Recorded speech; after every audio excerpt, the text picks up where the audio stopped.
2 Samuel 19. Joab was told, "The king is weeping and mourning for Absalom." And for the whole army the victory that day was turned into mourning, because on that day the troops heard it said, "The king is grieving for his son." The men stole into the city that day as men steal and who are ashamed when they flee from battle. The king covered his face and cried aloud, "O my son Absalom! O Absalom, my son, my son!"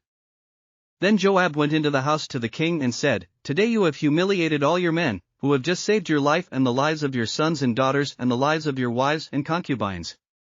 You love those who hate you and hate those who love you. You have made it clear today that the commanders and their men mean nothing to you. I see that you would be pleased if Absalom were alive today and all of us were dead. Now go out and encourage your men. I swear by the Lord that if you don't go out, not a man will be left with you by nightfall. This will be worse for you than all the calamities that have come on you from your youth till now." So the king got up and took his seat in the gateway. When the men were told, "The king is sitting in the gateway," they all came before him. Meanwhile, the Israelites had fled to their homes. Throughout the tribes of Israel, all the people were arguing among themselves, saying, "The king delivered us from the hand of our enemies, he is the one who rescued us from the hand of the Philistines. But now he has fled the country to escape from Absalom. And Absalom, whom we anointed to rule over us, has died in battle. So why do you say nothing about bringing the king back?"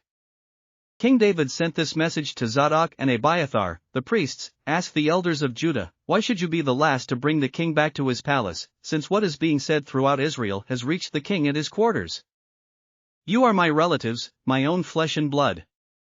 So why should you be the last to bring back the king? And say to Amasa, are you not my own flesh and blood?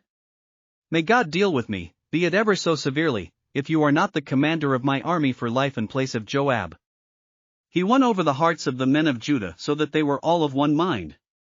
They sent word to the king, "Return, you and all your men." Then the king returned and went as far as the Jordan. Now the men of Judah had come to Gilgal to go out and meet the king and bring him across the Jordan. Shimei son of Gera, the Benjamite from Bahurim, hurried down with the men of Judah to meet King David. With him were 1,000 Benjamites, along with Ziba, the steward of Saul's household, and his 15 sons and 20 servants. They rushed to the Jordan, where the king was. They crossed at the ford to take the king's household over and to do whatever he wished.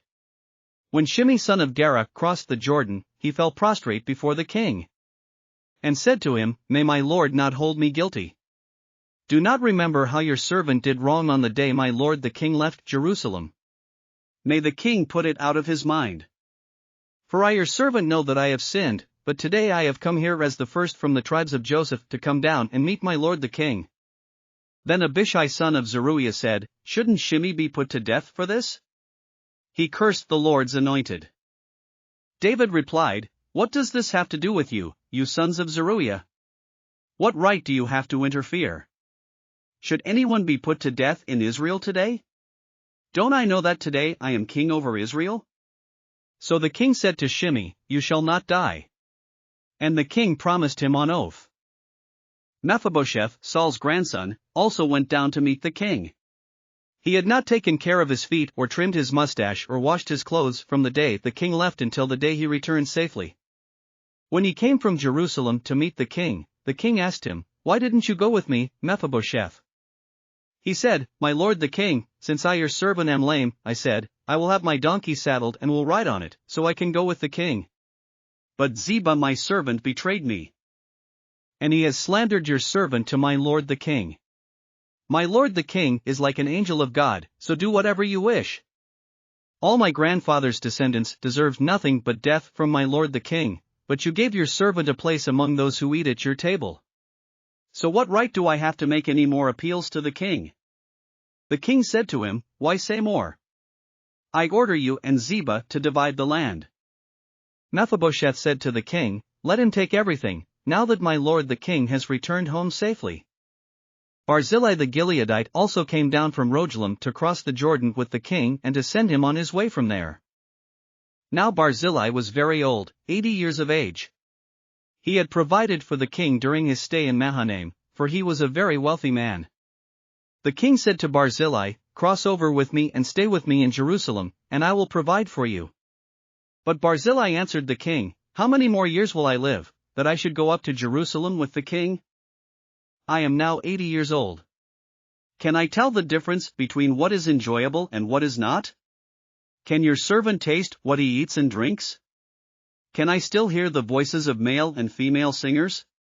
Why should your servant be an added burden to my lord the king? Your servant will cross over the Jordan with the king for a short distance, but why should the king reward me in this way? Let your servant return, that I may die in my own town near the tomb of my father and mother. But here is your servant Kimham. Let him cross over with my lord the king. Do for him whatever you wish. The king said, Kimham shall cross over with me, and I will do for him whatever you wish. And anything you desire from me I will do for you. So all the people crossed the Jordan, and then the king crossed over. The king kissed Barzillai and bid him farewell, and Barzillai returned to his home.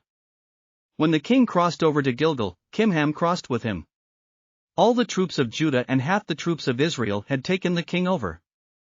Soon all the men of Israel were coming to the king and saying to him, Why did our brothers, the men of Judah, steal the king away and bring him and his household across the Jordan, together with all his men? All the men of Judah answered the men of Israel, We did this because the king is closely related to us. Why are you angry about it? Have we eaten any of the king's provisions? Have we taken anything for ourselves? Then the men of Israel answered the men of Judah, We have 10 shares in the king, so we have a greater claim on David than you have. Why then do you treat us with contempt? Weren't we the first to speak of bringing back our king? But the men of Judah pressed their claims even more forcefully than the men of Israel. Thanks for listening to another chapter of the Bible. At My Faith Fuel, we believe a good coffee fuels your faith and energizes your day. Please visit myfaithfuel.com to explore our delicious coffee blends. Part of each purchase goes to training worshipers around the world. Thanks for listening.